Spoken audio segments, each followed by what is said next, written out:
Hey everyone, welcome back to the channel. It's been a while since I've put a full-length video up and I have a lot of footage to get through.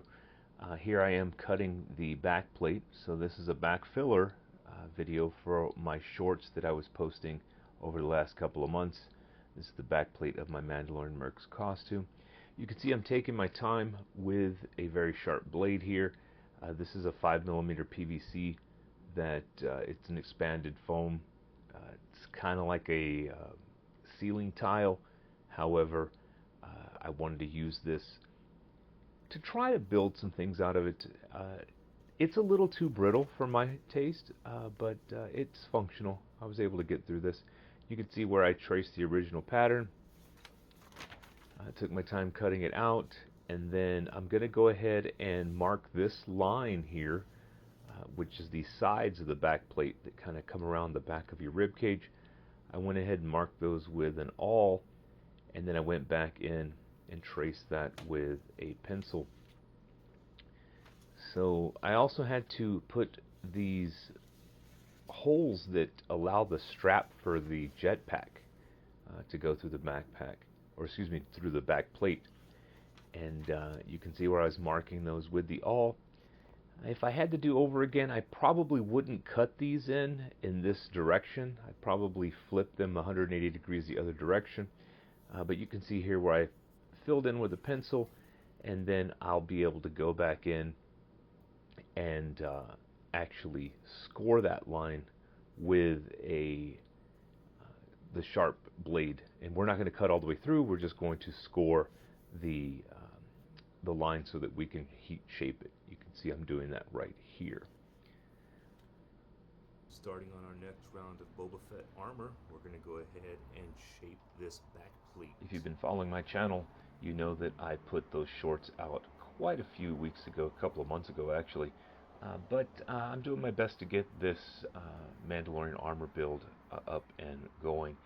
You can see here I used a heat gun, just slowly adding some curvature, some bends to this. If you're by yourself, it can be a little more difficult.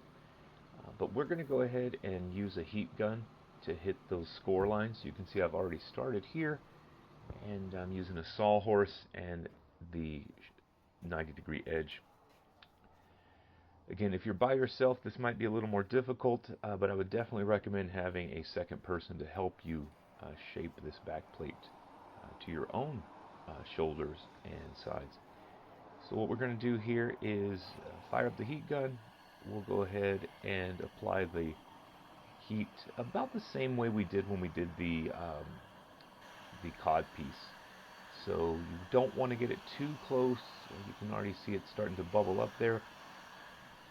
You want to keep moving it around, and once you applied enough heat to this where it becomes a little more pliable, you can see the score line starts to separate. You can go ahead and bend that into place. You can see also I'm working on my knee armor there. There's a little sneak peek.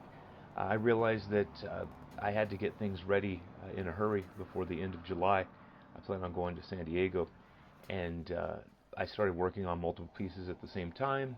However, I just haven't updated my channel with the full videos. You can see here also that my shoulders are not entirely shaped the way that I would like them. So I used the heat gun quite a few times to get the right bend. Unfortunately, I had a small break here. I had to repair that. And again, this is why I mentioned not my favorite material. It's a little too brittle for my taste. But I used the super glue and baking soda method, as well as applying some staples there just to keep it in place.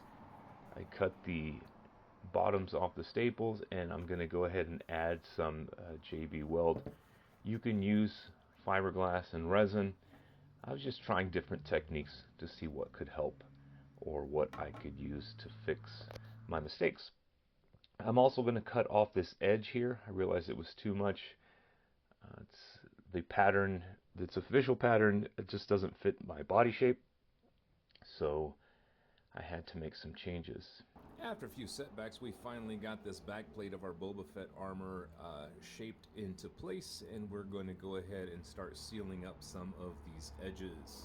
So we have our edges sealed up on These are this the last backplate. two I used some Rondo, shorts and that then I went in I made and up to this trimmed sequence, that, green trimmed it with a or this razor blade. part of the So we'll sequence. sand this down, fill in any gaps, and And I'm start going to go painting. ahead and use a sanding, I think I did a 120 on this, it might have been 80, but you want to go ahead and knock down some of these high pieces, and you can go back in with sandpaper, maybe a little finer grit to get the final details, but this is going to be on the back, no one's really going to see it.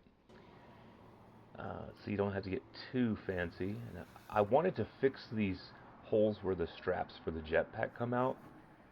So I put in some aluminum tape, and I also went inside and traced over some areas where I felt I needed to reinforce this backplate after the accident I had on the shoulder where I needed to repair it. And I wouldn't have put the holes for the jetpack straps this way if I would have known it was going to cause some structural integrity issues. But I went ahead and reinforced. You can see I put some fiberglass in place. I'm going to use some Rondo here. This is a technique that I picked up from Serial Killer, a video from many years ago where he was building a Halo armor. So you take playing cards and hot glue them in place, and then that empty cavity there could be filled with your liquid Rondo, and then before it completely cures, you're going to go ahead and pull the cards off. So you can see once it's filled in, and that's why I like the Rondo, it's very forgiving, but before it kicks, you want to go ahead and pull those cards off. And you can see it's not perfect, but this will allow you to go back in with a sharp blade or even a razor blade and trim up some of those edges before it is cured. And the way you know it's time to remove the cards is that little cup that you use to mix it. Once it starts to get really hot, you know it's kicking off and getting ready to harden.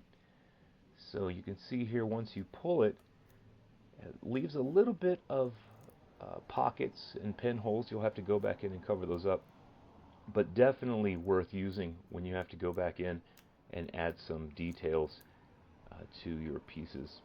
Much easier than sanding down whenever it's completely cured, or other objects. So I was kind of satisfied with the way this turned out. You can also see where I had to sand down some of that JB Weld, but it's coming together really nicely. And wanted to go back in, and you can see here where I green trimmed it using that blade before it completely cured. And I'll go ahead and top this off with some more Bondo and glazing putty. But before I did that, I was thinking about using Rondo on the fiberglass. Big mistake. I would definitely just go back to using the regular polyester resin for fiberglass. It made an extreme mess, but it worked. And once it started to dry, same thing, I went ahead and green trimmed it. Makes it much easier to sand down. So if you haven't done so already, please like and subscribe. You can follow this build.